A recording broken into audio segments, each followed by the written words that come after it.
মাদক মামলায় মুক্ত হয়ে ফিরলেন শুটিংয়ে, নতুন করে যেন নিজেকে ফিরে পেয়েছেন। জমকালো আয়োজনে নিজের জন্মদিনে দুরন্ত পড়ে উঠলেন, আনন্দে মাতলেন ও মাতালেন। তবে প্রতিবারের মতো অসংখ্য মানুষ নিয়ে নয়, যারা সত্যিকার বন্ধু ও স্বজন কেবল তাদের নিয়ে জন্মদিনটি উদযাপন করেছেন এই নায়িকা।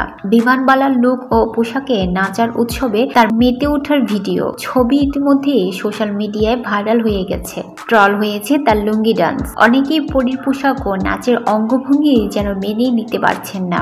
যদিও জন্মদিনে সোশ্যাল মিডিয়ায় ট্রল হওয়া নতুন কিছু নয়, এর আগে জন্মদিনে পরী সেজেছিলেন ময়ূর বেশে। সেবার ময়ূরকে পিকক বলতে গিয়ে উচ্চারণের আড়ষ্ঠতায় ককপিট বলে ট্রল হয়েছিলেন তিনি। তবে ভুলে যাননি সমালোচকদের, তাই এবারে জন্মদিনে বিমানের ককপিটের আদলে সেট বানিয়েছেন বিপুল বেয়ে। নিজেও সেজেছেন বিমানবালার রূপে, কিন্তু কস্টিউমার লুঙ্গি ডান্স, এই লুঙ্গি ডান্সে এবারও যেন চোখ জ্বালা ধরেছে নিন্দুকদের। আবার সেসব সমালোচনার জবাবও দিচ্ছেন ভক্তরা।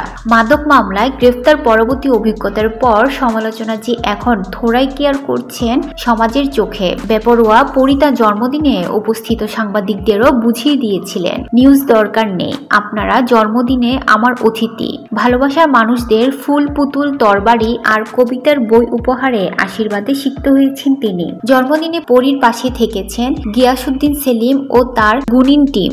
নির্মাতা রাশিদ পলাশের নেতৃত্বে প্রীতিলতা টিম যথারীতি আগলে রেখেছেন পরীকে।